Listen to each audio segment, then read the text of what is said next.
there's been a change in language recently where we've started saying that people are dying with COVID, not from it. Could you just explain why that is? It's often very difficult to know when a person has COVID and then they die how much COVID contributed to the death, sadly. We know when elderly people die, they can have a range of comorbidities, and of course, being old increases your risk of death. Now, COVID may often play a role in the death, but may not. Sometimes some of our cases who have sadly died appear to have recovered from COVID and then may have died of something else. So to make it simple and to understand, we report people who have died essentially with COVID, unless there's a very clear alternate source of death. There will still be cases where you'll clearly say, where you know for sure that they died of COVID, but in other cases to be safe. Exactly, it's a mix, and it's often very difficult even for the doctors looking after to know how much COVID may have contributed to the death. Verifying that the actual cause of death, mortality?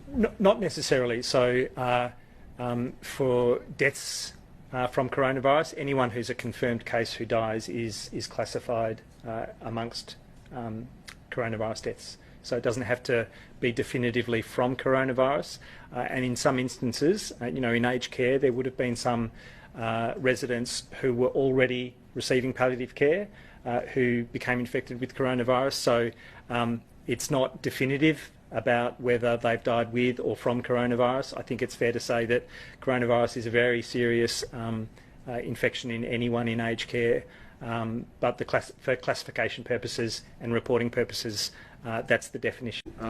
Earlier this week, the state reported the death of a teenager in Cook County. Are you familiar with this case? If so, is this the state's first teenage death? And can you tell us if the teenager in question had underlying conditions? I don't have that information at my disposal at this time. I know we have had people of all age groups die. I just want to be clear in terms of the definition of people dying of COVID. So the case definition is very simplistic. It means at the time of death, it was a COVID positive diagnosis. So that means that if you were in hospice and had already been given, a few weeks to live, and then you also were found to have COVID, that would be counted as a COVID death. It means that technically, even if you died of a clear alternate cause, but you had COVID at the same time, it's still listed as a COVID death. So everyone who's listed as a COVID death doesn't mean that that was the cause of the death, but they had COVID at the time of